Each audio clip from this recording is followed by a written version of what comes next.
Батарея! Залпом! 333! Внимание, батарея! Залпом! 333!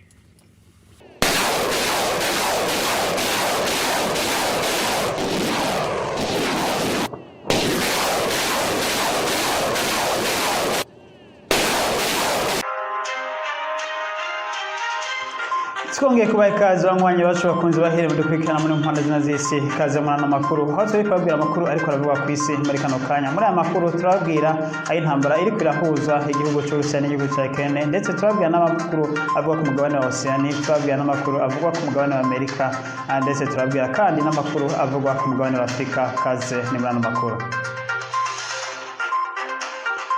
Twongeye kubaha kaze rero bamwanyi bacu bakunze bahe tubusabwira sabone cyangwa kugira subscribe. Turabandanya nano makuru yacu nkuko twari tubabwira amakuru yacu tugiye kuyahera mu ntambara iri kwirahuza igihugu cy'Uburusiya n'igihugu cya Ukraine, aho intambara igeze mu kwezi kwa gatanu, intambara Uburusiya bwatanguje ku gihugu cya Ukraine. Intambara rero zikaba ziriko zirabera mu karere ka Luhansk ndetse n'akarere ka Donetsk. Ni nyuma yaho ariko Uburusiya bwari bumaze kumenyesha ko bumaze kugenzura tuno duce 100%. Ikabiboneka rero ko igisirikare cya Ukraine cyo bacasuye kwisuganya aho congeye gutera muri tuno duce.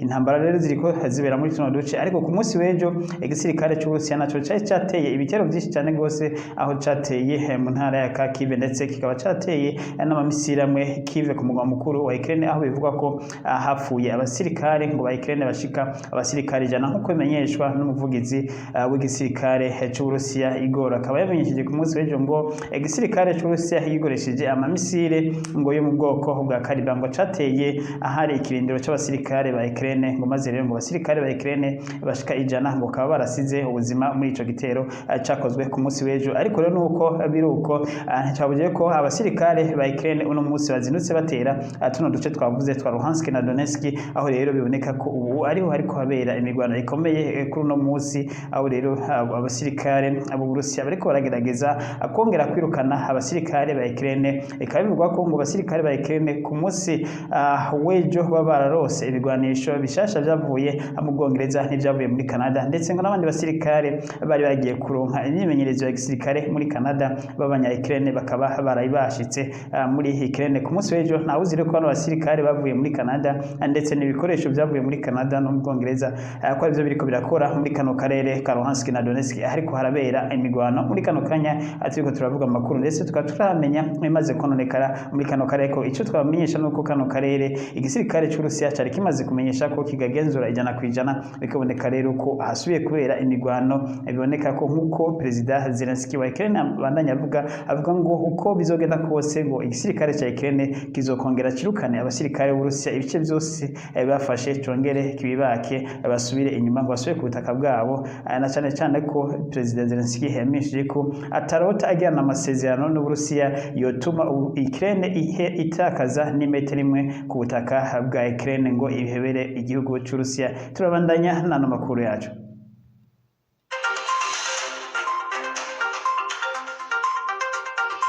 Izo kivuganye rero amakuru ajanye n'intambara y'Uburusiya na Ukraine, Perezida Vladimir Putin akabamenyesheje ko ngo intambara ntiratangura mu intambara nyezina, aho amenyesha ko rero ngo ibihugu by'uburengerazuba ngo nibitahagarika ivyo biriko birakora ngo byo kubandanya biha ibigwanisho igihugu ca Ukraine, ngo ko Uburusiya buzohava budeklara intambara yuzuye ku gihugu ca Ukraine. Ngo Ukraine rero ngo nta nakimwe irabona ngo kuko Uburusiya ntiburaja mu ntambara nyezina n'igihugu ca Ukraine. Ngo mu rero bitohagarara mu maguru ya vuba ngo igisirikare cy'Uburusiya gishobora guhabwa uburenganzira bwo gutangura intambara nyezina ku gihugu ca Ukraine. Ibi navyo rero abahinga n'abashakashatsi bakaba bavuga ko byozana ibyago bikomeye cyane gose ku gihugu ca Ukraine mu gihe hatogira icokorwa ngo iyi ntambara yeruye nitangazwe ku gihugu ca Ukraine. Perezida rero Vladimir Putin ngo ashobora kudeklara intambara yuzuye ku gihugu ca Ukraine, ngo mu gihe rero ngo ubwigoro bw'ibihugu by'uburengerazuba bw'isi ngo bubandanya gukora ngo byo bwotsindira ngo igihugu c'Uburusiya ngo mu ntambara ya Ukraine nk'uko Perezida Vladimir Putin yabamenyesheje ngo barabigerageza ngo ariko rero ngo ntibazoshobora gutsindira igihugu c'Uburusiya mu ntambara muri Ukraine. Abahinga ndetse rero benshi n'abaraba ivy'intambara kavuga ko ngo kizoshobora kurangiza ino ntambara ari uko Uburusiya bwo kumvikana mu biganiro vyozana amahoro. Aho rero bikaba biboneka ko muri kino gihe atabiganiro na bimwe bihari biriko birakogwa, na cane cane ko uburengerazuba bw'isi bandanye bumenyesha ko ngo ikisi gihe c'uko Ukraine ngo ija mu biganiro n'igihugu c'Uburusiya ngo ahubwo ngo igihugu ca Ukraine kigomba kubandanya kugomba kwanza kugwana ngo kikigizayo abasirikare b'Uburusiya ngo maze rero bakabona kuja ngo mu biganiro ngo kuko muri kino gihe ngo biboneka ko igisirikare c'Uburusiya kiriko kiratsinda gifata ibisagara ngo Uburusiya bwo kwihagarara ko ntibugire amasezerano namwe bwemera kubera abona ko ataco buriko buratakaza. Ngo rero nuko igihugu ngo ca Ukraine cobandanya gihabwa ibigwanisho bikomeye maze rero kikabanza kigizayo abasirikare b'Uburusiya ku butaka bwa Ukraine. Ibiro bikaba ari byo biriko birakogwa n'ibihugu by'uburengerazuba bw'isi, aho abasirikare benshi ab'igihugu ca Ukraine ndetse n'abasivile bashaka kuza gufasha mu gihugu ca Ukraine bariko barahabwa imyimenyerezo ya gisirikare mu bihugu bitandukanye by'Uburayi, yaba muri Canada ndetse no muri Poland ndetse no mu Bwongereza. Imyimenyerezo myinshi y'abasirikare canke abifuza kuza ko abasirikare muri Ukraine iriko irabandanya mu kwizera ko aba bose nibamara kumara iyi myimenyerezo bakagaruka ku butaka bwa Ukraine kugwana ko bashobora kwigiza inyuma igisirikare c'Uburusiya kimaze gufata ibice bitari bite mu ntara mu gihugu ca Ukraine. Nako turabandanya tukivuga rero nyene amakuru yacu yo muri kano karere ariko harabera intambara. Ku munsi w'ejo Perezida Zelensky yaragendeye abasirikare bakomeye ku rugamba bariko baravurirwa mu karere ka Dnipro, akaba yari kumwe n'abategetsi benshi mu bamufasha kuyobora leta ya Ukraine. Ubu Perezida Zelensky akaba yarashimiye abasirikare bakomerekeye ku rugamba ubwitange bagize, ndetse akaba yarabahaye bamwe n'imidari yuko ari intwari z'urugamba. Akaba yanamenyesheje rero yashitse avuga ijambo ari muri kano karere ka Dnipro, aho yamenyesheje ko ngo abasirikare ba Ukraine n'intwari ngo ntibarota bahebera ubutaka bwabo igihugu c'Uburusiya, ngo kandi Ukraine ngo ntizigera iheba n'imetero imwe ku gihugu cabo ngo bayihebere igihugu c'Uburusiya. Mu biganiro byose bazogirana ngo ibyo guheba n'imetero imwe ngo ntibizoza mu biganiro ngo bazogirana n'igihugu c'Uburusiya. Ahamenyesha ko ingabo za Ukraine ngo zikora uko zishoboye kose ijoro n'umurango ngo zikwiye kwama zishimirwa ngo ndetse zizofatwa nk'intwari mu gihe ngo bazaba batsinze urugamba. Kandi akaba yijeje abanya-Ukraine n'amakungu ko ngo bitebuka ngo mu gihe igihugu ca Ukraine cohabwa ngo bigwanisho vyiza bigezweho ngo modern weapons ngo ko gishobora gutsinda intambara ngo kigizayo abasirikare b'Uburusiya. Ngo ndetse bamenyesheje ko ngo abasirikare b'Uburusiya batari uko bafise ngo bigwanisho bikomeye ngo bakagira n'indege za gisirikare n'ibindi ngo handi ngo nta bushobozi bafise ngo kuko botsinda ingabo za Ukraine. Ngo ingabo za Ukraine ngo nuko gusa ngo zibuze ibigwanisho bikomeye, ngo arico gituma rero ngo zitsindwa ku rugamba. Ngo handi hoho ngo hamwe zoroswa ibigwanisho bikomeye ngo ntankeka ko ingabo za Ukraine zohita zitsinda zikirukana abasirikare b'Uburusiya ku butaka bwa Ukraine. Turabandanya n'ano makuru yacu. Turabandanya n'ano makuru yacu rero tuve mu intambara iri kwirahuza igihugu ca Ukraine n'igihugu c'Uburusiya. Dusimbire hakurya gatoya mu gihugu ca Turkiya. Igihugu ca Turkiya carekirekuye imeri niniya cane gose cari cafashe. Imeri ikaba yari ipakiye imizigo ivuye mu gihugu c'Uburusiya. Iyi meri rero ikaba yari yafashwe byari byasabwe n'igihugu ca Ukraine, aho igihugu ca Ukraine cari camenyesheje ko ngo iyi meri yari ipakiye ingano zibwe ku butaka bwa Ukraine mu gihe Uburusiya bubandanye intambara muri kino gihugu ca Ukraine. Rero igihugu ca Ukraine kikaba cagirije Uburusiya ko bwivye amatoni menshi y'ingano muri kino gihugu. Rero ngo iyi meri yoba yari ipakiye ingano zavuye muri Ukraine, ariko rero Uburusiya bukaba bwarabihakanye, aho bwavuze ko imizigo yose yari muri no meri ari imizigo yavuye mu Burusiya. Igisirikare rero naco gwanira mu mazi cane bico muri Turki kikaba cari cafashe ino meri kimarana hafi imisi irenga indwi yose. Iyi meri rero ikaba yahavuye irekurwa amatohoza akozwe, aho igihugu ca Turkiya cemeza ko atakimenyetso na kimwe kigize kibona ko iyi meri by'ukuri yoba yari ipakiye imizigo yibwe ku butaka bwa Ukraine. Ngo arico gituma igihugu ca Turki cahisemwo kurekura ino meri yari ipakiye imizigo myinshi cane gose ivuye mu Burusiya. Turabandanya n'ano makuru yacu. tuve ngaha muri Taki rero dusimbire ku mugabane wa Aziya. Ku mugabane wa Aziya rero dusimbire mu gihugu ca Sri Lanka aho amaze iminsi hari imyerekano ikomeye cyane gose, ndetse iyi myerekano ikaba yavuye ku bukene bwugarije kino gihugu, ubukene bukabije cyane gose. Rwitse ko hari haheze hafi amezi 6 kino gihugu kiri mu kajagari k'imyerekano y'urutavanako.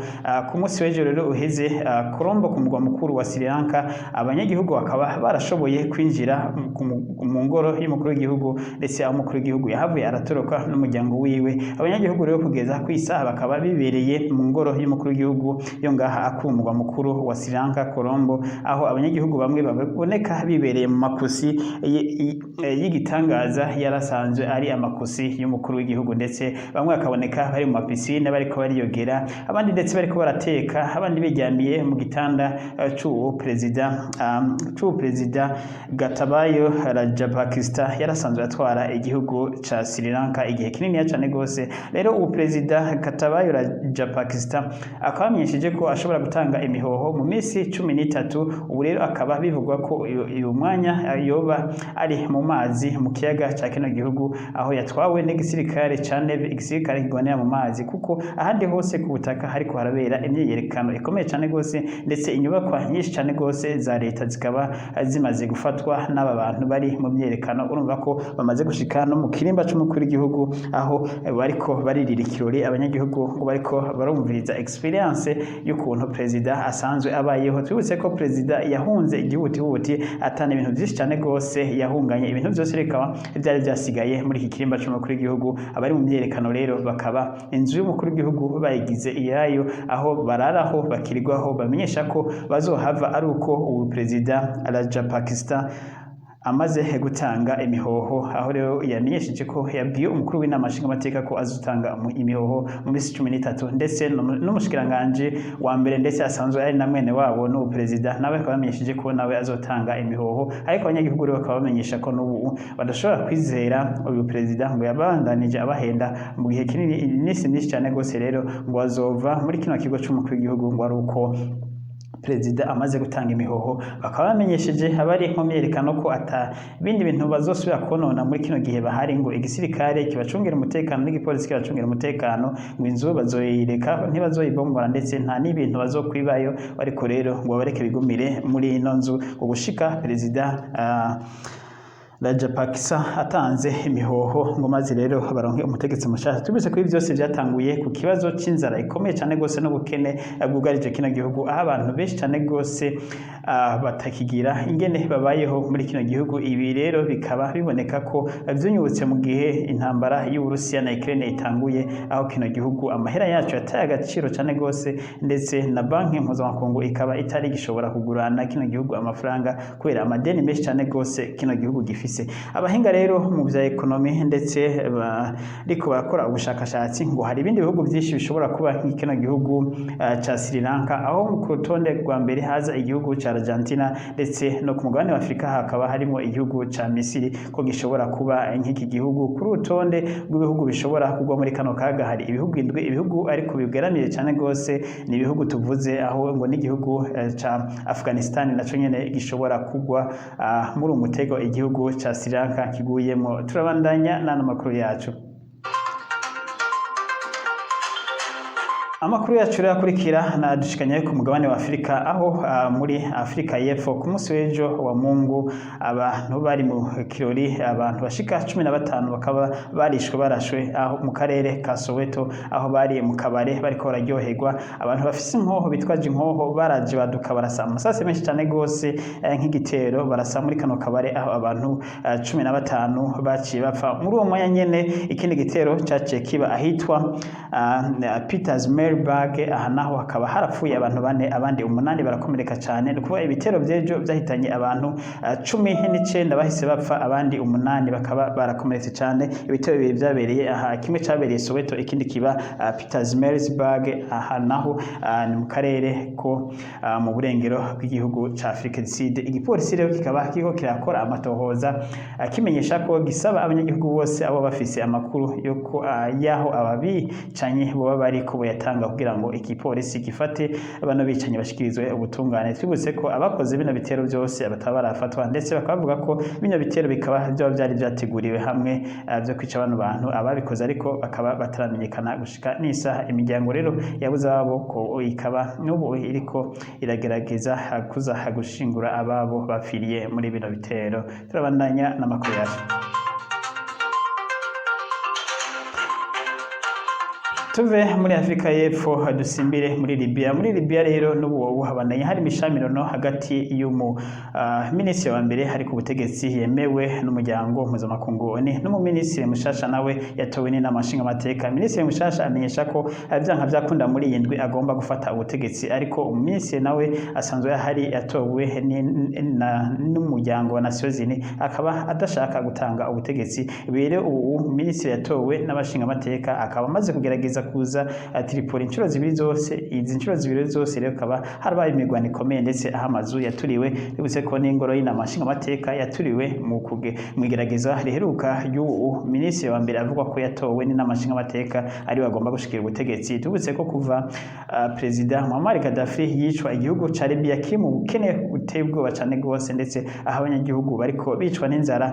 Kandi muri kino tubutse ko kino gihugu gifise ibitoro byinshi cyane rwose muri Afrika kurusha ibindi bihugu byose, ariko ubu kigeramiwe n'inzara ikomeye cyane rwose kuva inyuma y'ubutegetsi bwa Muammar Gaddafi. Atamahoro arigera haba, hari imigwi myinshi ishamiranye, bamwe bashaka ubutegetsi abandi bashaka ubutegetsi. Turabandanya n'amakuru yacu. Tuvuye ngaha rero dusimbire mu gihugu ca Tunisia. Mu gihugu ca Tunisia naho imyiyerekano irakomeye cyane gose. Imyiyerekano ikaba ari abashaka n'ubu uko perezida nawe yotanga imihoho, mu gihe yaramaze kumenyesha ko agiye kugirisha amatora y'ibwirizwa shingiro kugira ngo rihindurwe, kugira ngo azobandanye yitoze mu yindi manda ikurikira. Abanyagihugu rero bakaba barayivyamirije ngo na cyane ko abo bamwagiriza perezida wa kino gihugu ko ibwirizwa shingiro ari we yanditse atagiye inama n'abashinga amateka. Bakamenyesha abanyagihugu niba ashaka ko rino bwirizwa shingiro ryotorwa ntarijane muri referendum y'abanyagihugu, ngo ahubwo arijane mu nama nshinga amateka, kuko bazi ko inama nshinga amateka itazokwemera gutora rino tegeko. Abanyagihugu rero bakaba bari mu myiyerekano y'ubutavana ko bamenyesha ko bazoyihagarika, ariko perezida asubije amero mu isaho akareka ivyo guhindura ibwirizwa shingiro. Turabandanya n'amakuru yacu. Mu gihe hasigaye iminsi mikeya cyane rwose mu gihugu ca Kenya ngo habe amatora yo gusubiriza perezida asanzwe hari Uhuru Kenyatta, imyiyamamazo irabandanya hirya no hino mu gihugu, aho ahanganye babiri cyane rwose n'uwitwa Raila Odinga ndetse na William Samoei Ruto asanzwe cegera c'umukuru w'igihugu. Urawe Raila Odinga akaba yarabaye nako minisitiri wa mbere ku ntwaro ya perezida Mwai Kibaki. Aba rero nibo bakandida bahanganye cyane rwose, ariko hakaba hari n'abandi bakandida babiri. Ariko rero aba babiri tuvuze, Kenyatta perezida atwara kino gihe igihugu ca Kenya akaba ashigikiye Raila Odinga, mu gihe bagitangura gutwara na n'uyu icegera cyo William Ruto yaramenyesheje ko azoshigikira William Ruto. Ibiriko biraba rero mu myamamazo, umugambwe ushigikiwe na perezida Uhuru Kenyatta ukaba usa naho uri kuramenyesha ko ushobora kwikura muri amatora, mu gihe ivyo usaba umugwi utegura amatora witwa IBC utobishira mu ngiro. Aha rero ni nk'uko basaba ko amatora atoba mu buryo bwa electronique, ahubwo ngo yoba mu buryo bwa manuel, aho ngo bashaka ko abatora nako ngo bazoba bashobora kuba verifiye n'ibitabo bisanzwe, ariko ntibabe verifiye n'ubuhinga electronique. Uwundi mugwi wa Kenya Kwanza nawe usanzwe urongoye na William Ruto, ibi ukaba vyamiriza ngo ntabwo Azimio la Umoja bagomba gutegeka ubuhinga IBC igomba gukoresha, ngo ahubwo bo bagomba kuba nk'abakinyi, ngo ntibashobora kuba abakinyi mu mwanya umwe ngo bongere babe nk'umuhagarikizi w'urukino. Ngo umuhagarikizi w'urukino rero ngo ntibashobora wenyine guhitamwo uburyo amatora azogenda. Ngo ubu rero Azimio la Umoja isaba ngo na cyane ko imenyesha ko bidakozwe ko itazokwitabira amatora. William Ruto amenyesha ko ngo nuko bamaze kubona ko bamaze gutsindwa muri amatora, ngo batangwe rero kwitoraguza, ngo bategeka amananiza uwo mugwi ujejwe amatora, ngo nibabona ko ngo bamaze kubona ko ngo leta ya Uhuru Kenyatta ataciri kurabamarira ngo rero nibemere gutsindwa ngo abanyagihugu nibo bonyine bafise ijambo rya nyuma ngo barindire amatora abe maze rero ngo batsindwe batahe ngo ahandi ho ibyo kuzana amananiza kugira ngo amatora asibe ngo uwo mugwi wa Kenya Kwanza ngo ntuzigera uvyemera na gatoya ngo nibaje mu matora ngo canke badashatse bayavemo. Naha rero duce turangiriza amakuru twibutse ko amatora azoba ku itariki 9 z'ukwezi k'umunani, imisi mikeya cyane gose isigaye kugira ngo amatora abe mu gihugu ca Kenya. Tuzobandanya tubabwira uko imyamamazo iriko iragenda ndetse nuko amatora azogenda mu gihe azoba yabaye. Mwakoze rero twibutsa kugira sabone no kugira partage ndetse na commentaire. Imana ishikare kubashigikira mu byanyu no mu banyu.